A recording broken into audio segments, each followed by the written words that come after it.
Fala galera, beleza? Eu sou Wesley Reis e bem-vindos a mais uma videoaula do canal da Física.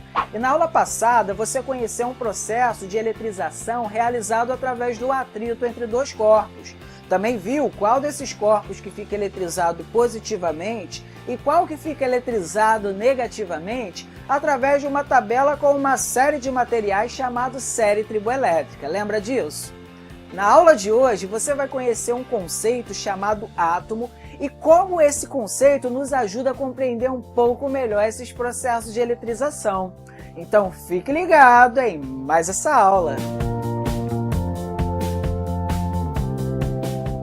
O átomo, meu amigo, seria como se fossem pequenos tijolinhos que compõem toda a matéria. Assim, todos os objetos que estão ao seu redor, todos os corpos, todas as substâncias, são formados pela combinação de diversos átomos, ok? Mas assim, meu amigo, para a gente entender o que é o átomo de fato, a gente precisa ter um curso específico só para isso, já que existem diversos modelos sobre o átomo que foram desenvolvidos ao longo da história.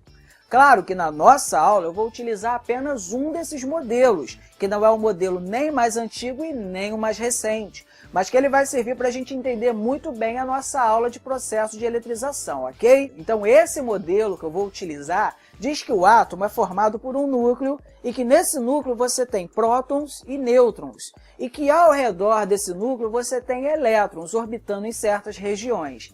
Claro, meu amigo, que esse termo orbitar nem é mais utilizado pelos físicos. Hoje utiliza-se a ideia de que esses elétrons ocupam certas regiões com certos níveis de energia.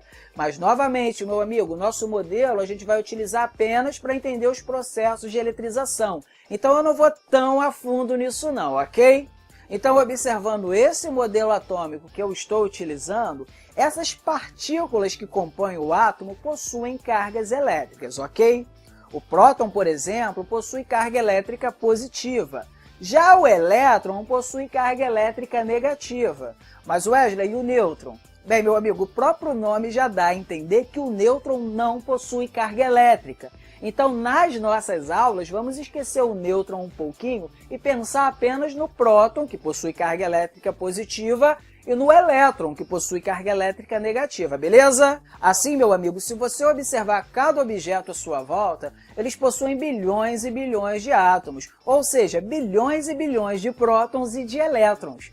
Mas se você reparar também, cada um desses objetos está eletricamente neutro, ou seja, eles não possuem cargas elétricas. Mas como assim não possui carga elétrica? Wesley, você não acabou de me falar que ele possui próton e elétron? E o próton não tem carga elétrica positiva e o elétron não tem carga elétrica negativa? Isso mesmo, meu amigo.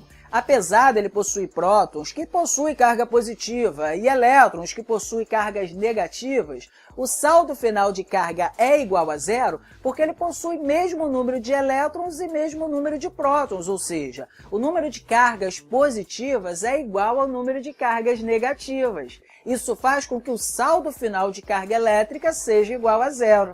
Agora, isso só ocorre, meu amigo, porque o próton e o elétron possuem o mesmo valor numérico de carga elétrica. Só que o próton é carregado positivamente e o elétron é carregado negativamente, beleza? Então, tecnicamente falando, quando um corpo está eletricamente neutro, significa que ele possui o mesmo número de prótons e o mesmo número de elétrons, ok? Então, pensando nisso, quando você pega dois objetos eletricamente nêutrons, cada um deles possui prótons e elétrons, não é? Assim, quando você atritar os dois, um dos dois vai ceder elétrons para o outro. Mas, Wesley, o que acontece com os prótons? Os prótons não saem do lugar nesse tipo de processo, ok? Apenas o elétron de um corpo vai sair e vai para o outro corpo após esse processo de eletrização por atrito. Assim, quando você atrita e um corpo cede elétrons para o outro, o corpo que perdeu elétrons, como ele vai ter menor número de carga negativa, ele vai ficar eletrizado positivamente. Agora, o outro corpo que recebeu esses elétrons, como vai ter maior número de carga negativa, ele vai ficar eletrizado negativamente, beleza? Conseguiu entender? Aí, meu amigo, se a gente for pensar naquele exemplo que eu falei na aula passada, em que a gente realizou o atrito do vidro com um pedaço de seda, você vai reparar que o vidro vai ceder parte dos seus elétrons para a seda. Isso vai fazer com que o vidro tenha menor número de carga negativa do que carga positiva, já que tem menos elétrons que prótons. Isso faz com que o vidro fique eletrizado positivamente, beleza?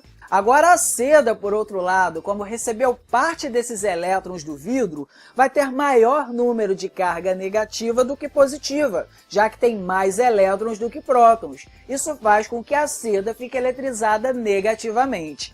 Conseguiu entender todas essas ideias, meu amigo? Então, com essa ideia do átomo, do elétron, do próton, a gente consegue compreender muito bem o processo de eletrização por atrito. Quando a gente atrita duas substâncias, um cede elétron para o outro. O que perdeu elétrons vai ficar eletrizado positivamente e o que recebeu esses elétrons vai ficar eletrizado negativamente. Show? Agora, para saber qual que vai perder elétrons e qual que vai receber elétrons através de um processo de eletrização por atrito, basta consultar aquela série triboelétrica que a gente viu na aula passada, ok? Agora, meu amigo, eu quero te fazer uma pergunta também. Será que é possível a gente determinar um valor numérico para a carga elétrica do próton e a do elétron? Bem, é sim, e é isso que a gente vai ver na próxima aula, ok? Então, se você gostou desse vídeo, não esquece de dar aquele joinha e de compartilhar aí nas suas redes sociais também. E se é a primeira vez que você está aqui no canal da Física, não deixa de se inscrever também para ficar por dentro de todas as nossas aulas, ok?